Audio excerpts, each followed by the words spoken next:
Ready start. अध्यक्ष महोदय, यह बात निश्चित है कि पिछले साल हमारे यहाँ सूखा पड़ा और उसके कारण हमारे यहाँ की खाद्यान्न स्थिति बिगड़ गई, परंतु हमें यह नहीं भूलना चाहिए कि उसके एक वर्ष पहले हमारे प्रदेश में विपुल उत्पादन हुआ था, जिस समय इंद्रदेव ने प्रसन्न होकर अच्छी वर्षा की। उस समय सरकार ने इंद्रदेव को बधाई नहीं दी। सरकार ने कह दिया कि हमारी हरित क्रांति सफल हो गई।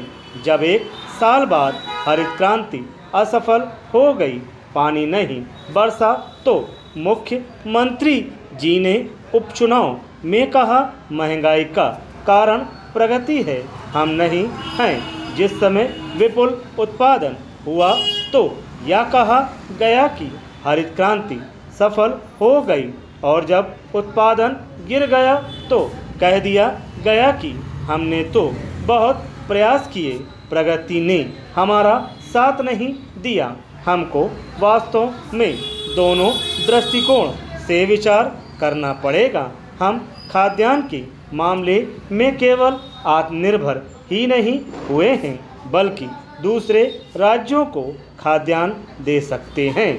हमें योजनाएं बनाकर क्रांतिकारी कार्यक्रम के रूप में कृषि को सर्वोच्च प्राथमिकता देनी चाहिए।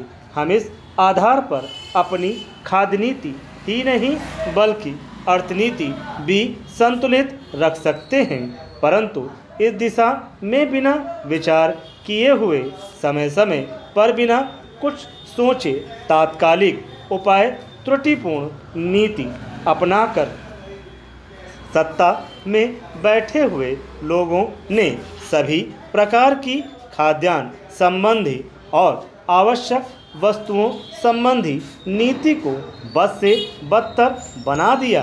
पिछले दिनों खाद्य मंत्री ने 14 मार्च को इसी हाउस में यह घोषणा की कि हम व्यापार का राष्ट्रीयकरण कर रहे हैं। वह राष्ट्र की संपत्ति है।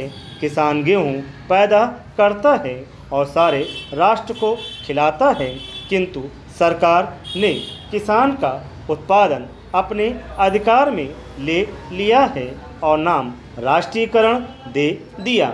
एक दिन मंत्री जी ने कहा कि किसान को उचित मूल्य मिले, उपभोक्ताओं को उचित मूल्य पर अनाज मिले और बिचौलिए मुनाफा न उठा सके। इस उद्देश्य को सामने रखते हुए सरकार ने राष्ट्रीयकरण करने का निर्णय लिया है। Paragraph change. सत्तारूढ़ दल के सदस्यों को याद होगा, मैंने उसी दिन कहा था कि आपकी यह घोषणा एक दुर्भाग्यपूर्ण कदम है। उस दिन हमारी बात सुनी नहीं गई। पिछले 8 महीने का इतिहास उठाकर देखें तो आपकी कही हुई बात गलत निकली और हमारी बात सत्य सिद्ध हुई।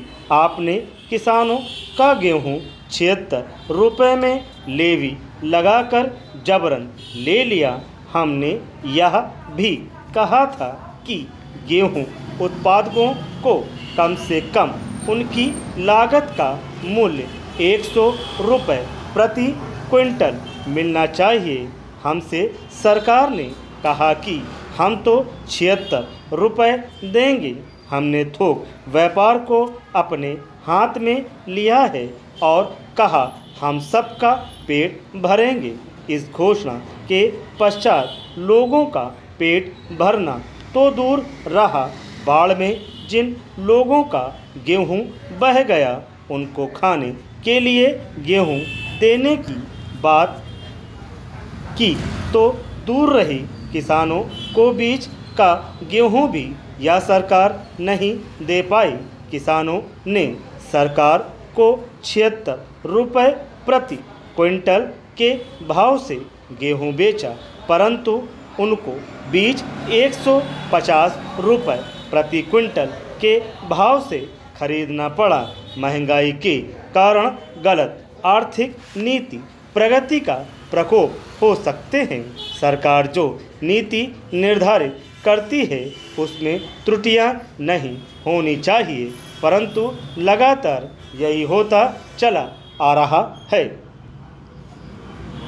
ये सही